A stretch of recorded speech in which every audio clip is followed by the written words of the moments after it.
అదే RTV app వార్తల్ని క్షణాల్లో చదివే అవకాశం ఉంటుంది. ఒక న్యూస్ పేపర్, ఒక టెలివిజన్ ఛానల్ మీ చేతుల్లో ఎప్పుడూ ఉంటాయి. ఈరోజు 12వ తారీఖు 8వ నెల ఎంఆర్ ఆఫీస్లో ఉన్నాము. రికార్డులు రాత్రి 8:30కి తీసుకుంటున్నారు, కానీ డ్యూటీలు వేసినారు. ఏమైనా డ్యూటీలు చేయాలి ఇక్కడ. ఈ విధంగా రికార్డులు తీసుకోకపోతే ఎట్లా బయట వ్యక్తులు. సార్, మేము ఆలూరు తాలూకా వలగొంద మండలము, కర్నూలు జిల్లా.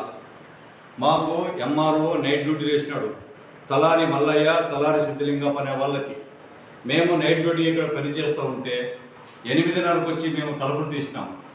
తలుపులు తీసిన తర్వాత బయట వ్యక్తి వచ్చేసి పంప, ఆయన పేరు, ఏమప్పా నువ్వు వచ్చిన లోపలంటే, లేదు నాకు రికార్డులు కావాలని చెప్పి రికార్డులు విచారానుసారంగా రికార్డులు తీసుకొని పోతూ ఉంటే, రికార్డులు మీరు తీసుకోవద్దండి, రాత్రి ఉదయం వచ్చి 9-10 గంటలకు తీసుకోపోండి, మాకు ఎంఆర్ఓ డ్యూటీ వేసినాడు, ఇది ఏమన్నా మాకు ఇబ్బందులు వస్తే మా మీదే ఇది గొంతుకు వస్తుంది, లాస్ట్కి లేకపోతే మమ్మల్ని సస్పెండ్ చేస్తారు ఇట్లా రికార్డులు పోతే, మాకు డ్యూటీ వేసినది ఎందుకు అని మేము అడిగితే, ఎంఆర్ఓ చెప్పినాడు మేము తీసుకోపోతున్నాం, లేకపోతే మీరు ఈ రికార్డు తీసుకోకుండా మీరు అడ్డుకుంటే ఎంఆర్ఓ చెప్పి మిమ్మల్ని సస్పెండ్ చేపిస్తాను, లేకపోతే డిస్మిస్ చేపిస్తానని మమ్మల్ని దౌర్జన్యంగా తీసుకొని రికార్డు తీసుకొని పోయినాడు 8:30కి.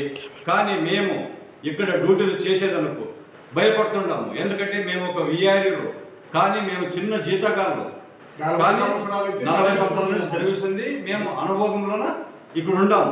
కాబట్టి ఇది ఏమన్నా రికార్డులు ఎంఆర్ ఆఫీస్లో పోతే ఎవరికి వస్తుంది? విఆర్ఓలో మేము తలారులు, మా గొంతుకు వస్తుంది. మా గొంతుకు వస్తే పలానా రికార్డులు పై అధికారులు మా మీద పడితే మా జీవితము చిన్న జీతగాళ్ళు మేము పాడైపోతాము. పాడైపోతే మమ్మల్ని కాపాడే వాళ్ళు ఎవరు ఉండరు. కాబట్టి ఇట్లా ఎంఆర్ ఆఫీస్లో మాకు డ్యూటీలు వేయడం కూడా ఇబ్బందికరంగా ఉంది. కానీ ఆఫీస్లో సీసీ కెమెరాలు లేవు, ఏమీ లేవు. కానీ ఈ విధంగా మా మీద దౌర్జన్యం చేయడము ఇది కాదు, మంచి పద్ధతి కాదు. ఇది ఏమంటే ఇది ఎప్పటి నుంచి వస్తుంది, ఎప్పటి జరగలేదు. ఆయన అస్సలు ఏమనేది కూడా తెలియకుండా రికార్డు తీసుకుని దెబ్బ పెట్టుకుని పోతుంటే మేము ఏం మాట్లాడాలా, ఏం తీసుకుని పోతామంటే ఏం మాట్లాడకుండా కట్టుకుని అదే పోతాడు. వీడు చూసే డ్యూటీలు వేసినారు. మా వ్యవస్థ ఎట్లా ఇది? అది అందులో కూడా ఎవరు లేదంటే వలగుంద తలారులు మాత్రం, ఓన్లీ వలగుంద తలారులు మాత్రం చేయాలని తహసీల్దారు, లేదంటే చేయకుంటే సస్పెండ్ చేస్తాము, డిస్మిస్ చేస్తాము అని మాట్లాడతారు. ఆ భయపడినాము మేము. ఇట్లా ఉంటే ఎట్లా వ్యవస్థ సార్? మాకు ఇద్దరికి హార్ట్ అటాక్ వచ్చినాయి, మాకు డ్యూటీలు వేసినాడు. ఏమనంటే మీ కథ చూస్తాము, సస్పెండ్ చేస్తాము, నోటీస్ తీసుకుంటారా లేదా, సస్పెండ్కి ఆర్డర్ రాస్తాము అని సబ్ కలెక్టర్ చెప్పాడని చెప్పి ఇట్లా వేధిస్తున్నాడు ఈ తహసీల్దార్. ఏమంటే ఆయన బస్వాని ఆయన టైపిస్ట్ ఏమంటాడు, మీరు తీసుకుంటారా సస్పెండ్ చేయాలని తహసీల్దార్ మాకు చెప్పినాడు. ఇది పరిస్థితి. ఇక్కడ చూసి ఆఫీసులో చూసే వ్యవస్థ ఇట్లా ఉంది.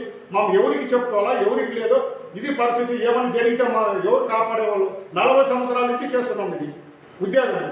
ఇట్లా ఉంది సార్. దయచేసి మీరు ఏం చేస్తారో ఏం లేదో మాకు ఇట్లా ఇబ్బంది ఉంది, మీరు కరుణించి ఏం చేస్తారో దయచేసి మాకు న్యాయం చేయండి సార్. ఇట్లా మల్లయ్య ఈఆర్ఎల్ సంఘం అధ్యక్షుడు వడగుందా. మరిన్ని వీడియోస్ కోసం ఛానల్ ని సబ్స్క్రైబ్ చేయండి. లేటెస్ట్ అప్డేట్స్ కోసం వాట్సాప్ ఛానల్ ని ఫాలో చేయండి. అండ్ లింక్ డిస్క్రిప్షన్ లో ఉంది.